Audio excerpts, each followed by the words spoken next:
পটুয়াখালীর কলাপাড়ায় গোল গাছের রস ও রসের গুড়ের চাহিদা বেড়েছে। কোনো রাসায়নিক মিশ্রণ ছাড়াই দেশীয় প্রযুক্তিতে এই গুড় উৎপাদন হচ্ছে। দেশের চাহিদা পূরণের পাশাপাশি বিদেশেও রপ্তানি হচ্ছে। এ মৌসুমে কলাপাড়ার লক্ষাধিক গোল গাছ থেকে ৩০০ মেট্রিক টনের বেশি গোলের গুড় উৎপাদনের লক্ষ্যমাত্রা ধরেছে কৃষি বিভাগ। আর উপজেলা কৃষি কর্মকর্তা বলেন, কলাপাড়ায় উৎপাদিত গোলের রসের গুড়কে জিআই পণ্য হিসেবে স্বীকৃতি পেতে আবেদন করা হয়েছে। মিলন কর্মকার রাজুর তথ্য ছবিতে প্রতিবেদন।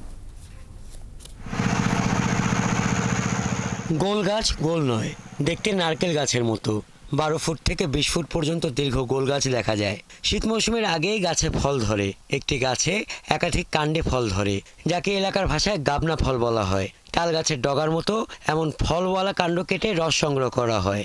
আগে মাটির হাঁড়িতে রস সংগ্রহ করলেও এখন রস সংগ্রহ করা হয় প্লাস্টিক বোতল ও কৌটায়। প্রতিদিন একটি গাছ থেকে 1 থেকে 3 লিটার পর্যন্ত রস পাওয়া যায়। শীত ও কুয়াশা বেশি হলে রস কম হয়। গোলের গুড় উৎপাদনে পুরুষের পাশাপাশি নারীদেরও আগ্রহ বাড়ছে। গোল গাছ থেকে রস সংগ্রহ করে গুড় উৎপাদনের কাজটি নারীরাই করে থাকেন। আমাগো জীবনে এখন চলতে আছে একেবারে আমরা ওইয়ে জন্মি আর কি সোজা বোঝা হইতে গুনি দেই এই গোল বাগান। পাইকার আসলে পাইকারের দিয়ে, আর এমনি যদি বাড়িতে আসে নেয় কেউ তাও নিতে পারে, বাজারে নিয়েও বিক্রি করি। আমার গুড় ইন্ডিয়াও গেছে, বাহিরেও গেছে। পুরুষেরা রস বাওর থেকে নিয়ে আসে, আর আমার কাজ হচ্ছে আমি রস জাল দেই। গোলের রস ও গুড় উৎপাদন বৃদ্ধি পাওয়ায় আমন মৌসুম শেষে কর্মহীন কয়েক হাজার শ্রমিকের কর্মসংস্থান হয়েছে কলাপাড়ায়। এদিকে গোল গাছের গোড়া শুকনো রোগের সমাধানে কৃষি বিভাগ সহায়তা করছে না বলে অভিযোগ তুলেছেন কৃষক। ধান কাটার পর আমাদের গোল বাগানে কাজ করতে হয়। গোল বাগানে কাজ করে প্রথম সরা নোয়াইতে হয়, তারপর সরা লাগিয়ে হয় ধরেন 8-10 দিন। কলাপাড়া উপজেলা স্বাস্থ্য ও পরিবার পরিকল্পনা কর্মকর্তা জানান, গোলের গুড়ের ঔষধি গুণ রয়েছে।